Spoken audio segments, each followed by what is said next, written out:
यानी कि अब हमें खाली इस हमले का जवाब नहीं देना है, जो पाकिस्तान की तरफ से युद्ध छेड़ा गया है, खाली उसका जवाब नहीं देना है, बल्कि अब स्थिति को निर्णायक दौर में ले जाना है, यही समझा जाए। देखिए, बिल्कुल आपने सही ये सवाल किया है। ये जो भी हमारा ये उन्होंने छेड़ा है, हमारे को अटैक उन्होंने किया है, और ये अटैक करने का मतलब है ये निर्णायक समय में जाके रहेगा। ये अभी आप देखिए इस बात को कि किस तरीके से वहां की जो जवाबी कार्रवाई की गई है, तो वहां की सेना अपना कैंप छोड़ करके भाग रही पाकिस्तान में। इतनी घबराई हुई है वहां की सेना, और वहां की सरकार है वहां इतनी निकम्मी सरकार है, इतनी घबराई हुई। वहां की जनता ही सेना, जनता के खिलाफ सेना है, सरकार के खिलाफ सेना है। वहां की जनता इतनी परेशान हो चुकी है, जनता ही उनके खिलाफ खड़ी हो गई है।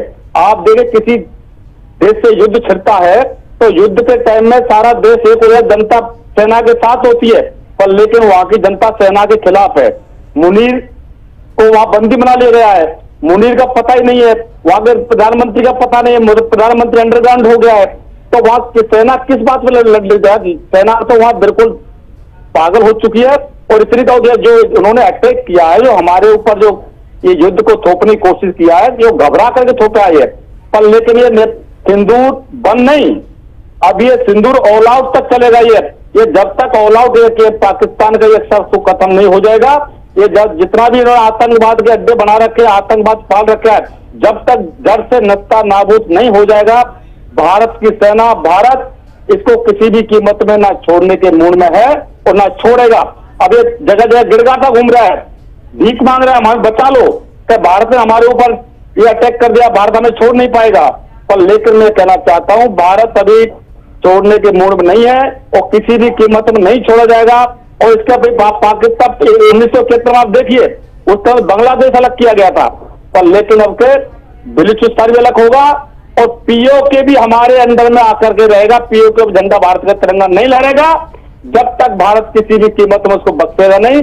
और करके इसके कबर खोद के, कबर में दफना के, इसके बाद भारत अपनी ये पांच के। बिल्कुल कैप्टन नवाब सिंह, मैं ये भी जानना चाहती हूँ, ये जो सेना चीफ का बदलना हुआ पाकिस्तान के अंदर, ये किस वजह से हुआ होगा? आपको क्या लगता है, क्यों असीम मुनीर को हटाया गया और उनकी जगह पर शमशाद मिर्जा को लाया गया, और वो भी इस तनाव की स्थिति के बीच?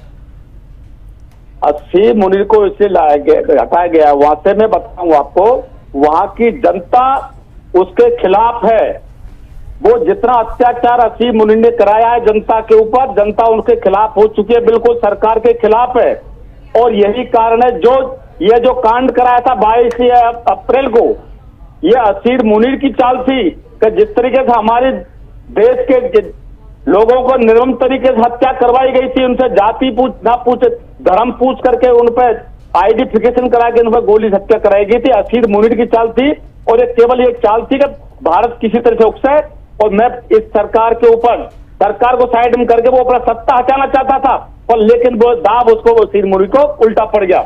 आज असीम मुनीर की जनता वहां पर उसे जूते मार रही है। और मैं कहना चाहता हूं अपनी सेना को भी, जब तक असीम मुनीर का सिर भारत के अंदर नहीं आ जाता है, उसको लटकाया नहीं जाता है, जनता उसमें जूते नहीं मारती है, इससे पहले कोई काम नहीं है कि उसको सांस लेने का। और भारत की जनता 140 करोड़ देशवासी हमारी सेना के साथ में है, 140 करोड़ देशवासी भारत के प्रधानमंत्री के साथ, भारत सरकार के साथ में। हमारा भारत एक तिरंगे के नीचे खड़ा हुआ है। और ये पाकिस्तान की तो औकात ही आप देखिए, एक भिखमंगा देश पाकिस्तान कहां भारत की टक्कर लेगा। पर लेकिन विनाशकालीन विपरीत बुद्धि, इसका पाकिस्तान का नाश होना था, इसकी बुद्धि विपरीत हुई और इसने पंगा लिया भारत से। और मैं कहना चाहता हूं, भारत के साथ में पूरा विश्व खड़ा हुआ है।